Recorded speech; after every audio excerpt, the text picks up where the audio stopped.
बिस्मिल्लाहिर्रहमानिर्रहीम। अस्सलाम वालेकुम एवरीवन। उम्मीद करता हूँ सब खैरियत से होंगे।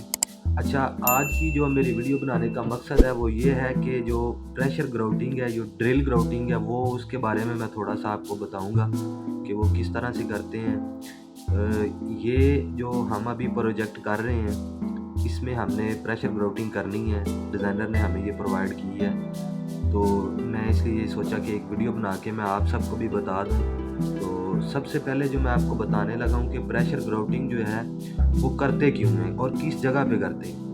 प्रेशर ग्राउटिंग उधर करते हैं जहां पर हमने अपनी पहले से कंक्रीट कर ली हो, किसी फाउंडेशन की कंक्रीट कर ली हो, वो राफ्ट फाउंडेशन हो या वो आइसोलेटेड फुटिंग हो या कोई भी इस तरह की जो फुटिंग है, उधर हमने अपनी कंक्रीट कर ली हो, तो उधर फिर ये ड्रिल ग्राउटिंग या प्रेशर ग्राउटिंग जो है वो हमें प्रोवाइड करते हैं। और प्रोवाइड करने का जो मकसद है वो ये होता है कि जो हमने कंक्रीट की होती है, जो राफ्ट या फुटिंग हमने तैयार की है, वो ऊपर वाला जो स्ट्रक्चर है उसका लोड बेयर नहीं कर सकती। जो उसकी स्ट्रेंथ है वो थोड़ी सी कम है। जो स्ट्रक्चर के ऊपर से लोड आना है, जो प्रेशर पड़ना है, विंड प्रेशर, सीस्मिक प्रेशर या डेड लोड, लिव लोड, वो हमारा ज़्यादा है। और जो हमने नीचे डिज़ाइन की है वो उस हिसाब से थोड़ी सी वीक है।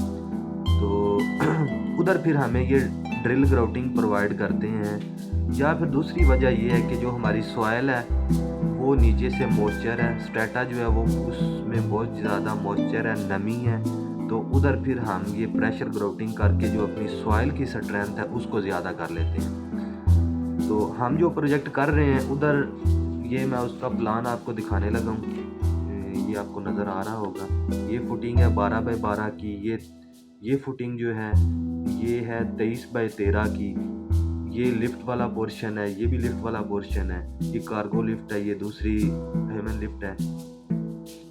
ये भी फुटिंग है, बीम फुटिंग। ये भी फुटिंग, ये अंदर से खाली जगह है, यहाँ पे नहीं है।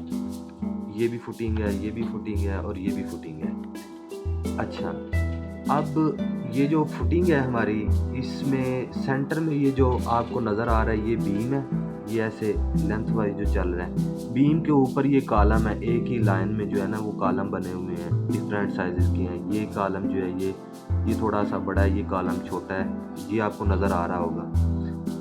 अच्छा, अब कुछ जगह पे ये इधर उसने ब्रिक वर्क भी प्रोवाइड किया हुआ है। ये ब्रिक वर्क है, ये एंड वाले में ब्रिक वर्क है, और ये जो है ये ब्रिक वर्क है आउटर साइड पे।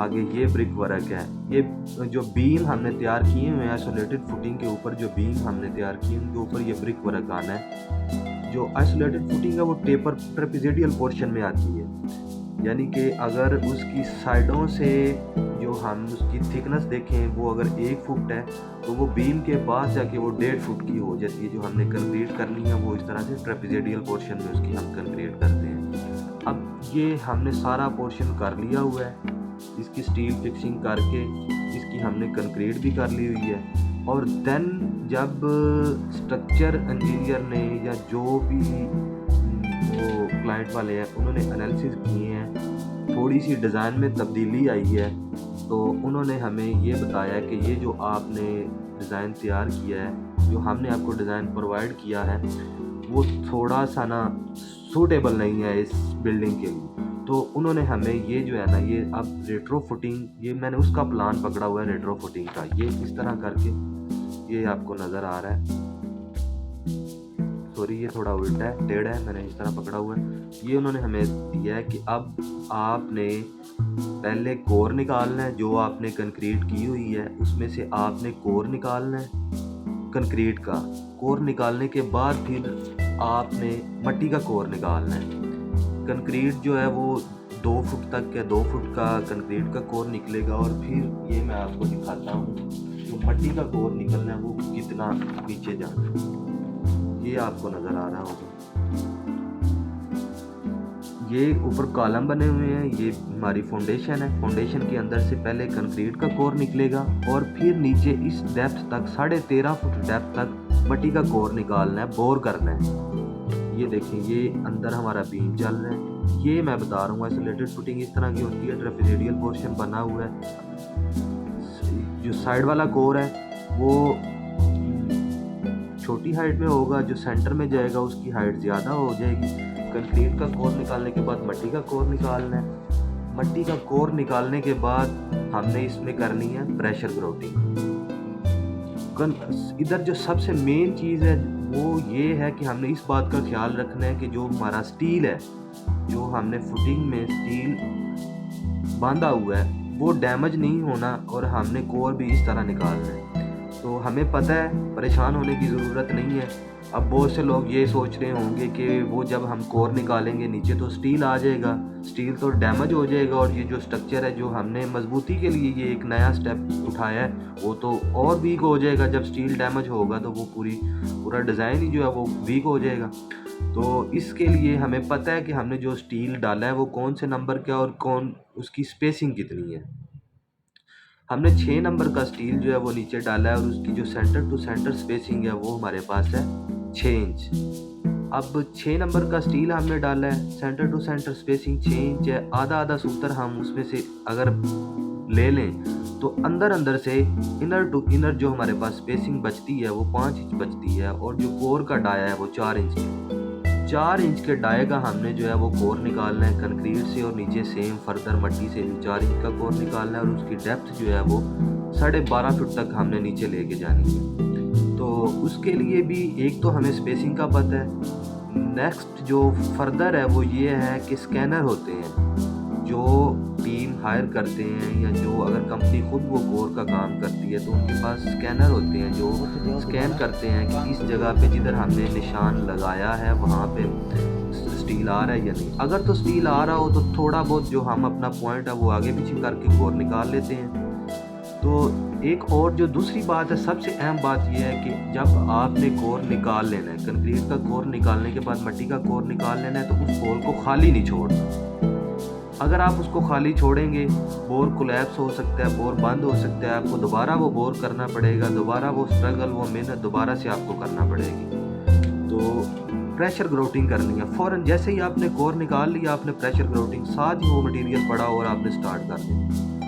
अब तीसरी बात जो आती है वो ये है कि प्रेशर ग्राउटिंग करनी किस मटेरियल से है। बहुत सारे मटेरियल हैं जिनसे हम प्रेशर ग्राउटिंग कर सकते हैं। उसमें हम सीमेंट की स्लरी यूज़ कर सकते हैं, सीमेंट, पैन, बजरी, सैंड यूज़ कर सकते हैं, एडमिक्सचर ऐड कर सकते हैं, केमिकल ऐड कर सकते हैं कि हमें डिज़ाइनर प्रोवाइड करेगा कि इस एरिया में जिधर उसने टेस्ट लगाए हैं, एफडीटी टेस्ट या मॉइस्चर के टेस्ट लगाए हैं, वहाँ के हिसाब से कौन सा जो मटेरियल है वो सूटेबल रहेगा, कौन से उसमें एडमिक्सचर डालें, कौन से केमिकल डालें, तो ये हमारा जो मटेरियल बनेगा वो सूटेबल होगा।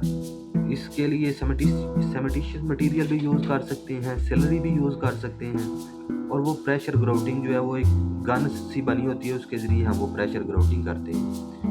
तो ये जो है ना, ये मैं आपको दिखाने लगा था कि इस सारे एरिया में हमने अब प्रेशर ग्राउटिंग करनी है। और ये टोटल ये जो आपको होल नज़र आ रहे हैं ना, ब्लैक डॉट, छोटे छोटे डॉट नज़र आ रहे हैं, ये सारे हमने अब बोर करने। इसमें 12 दिए हुए हैं, इसमें उसने 30 दिए हुए हैं, इसमें ये जो सबसे लंबी फुटिंग है इसमें 84 बोर हमने करने हैं। कोर पहले कंक्रीट का निकालना है, फिर हमने मट्टी का कोर निकालना है और फिर हमने उसमें प्रेशर ग्राउटिंग करनी है। तो इसमें जो है 74 है, इसमें 54 है, इसमें 44 है, ये सारे हमने बोर निकालने हैं। और ये नीचे जो इनकी डेप्थ है वो हमारे पास 12.5 फुट की हाइट तक नीचे इसने डाउन जाना है और हमने उधर तक प्रेशर ग्राउटिंग करनी है। ये मैंने आपको एक छोटा सा बस क्लू दिया है कि प्रेशर ग्राउटिंग होती क्या है, किस मकसद के लिए करते हैं। आगे नेक्स्ट जो मैं वीडियो बनाऊंगा वो मैं लाइव आपको प्रेशर ग्राउटिंग कोर निकालते हुए और प्रेशर ग्राउटिंग करते किस तरह है वो मैं आपको लाइव दिखाऊंगा। 1-2 दिन में हमारी टीमें इंशाल्लाह हमारे पास आ जाएंगी। हमने अपना वो काम शुरू कर देना है प्रेशर ग्राउटिंग कोर कटर वाला, तो वो मैं आपको वीडियो बना के दिखाऊंगा। उम्मीद करता हूँ कि ये वीडियो आपको पसंद आई होगी, आपके लिए इंफॉर्मेटिव वीडियो होगी। तो मेरे चैनल को सब्सक्राइब कर दें और वीडियो को लाइक कर दें। बहुत शुक्रिया।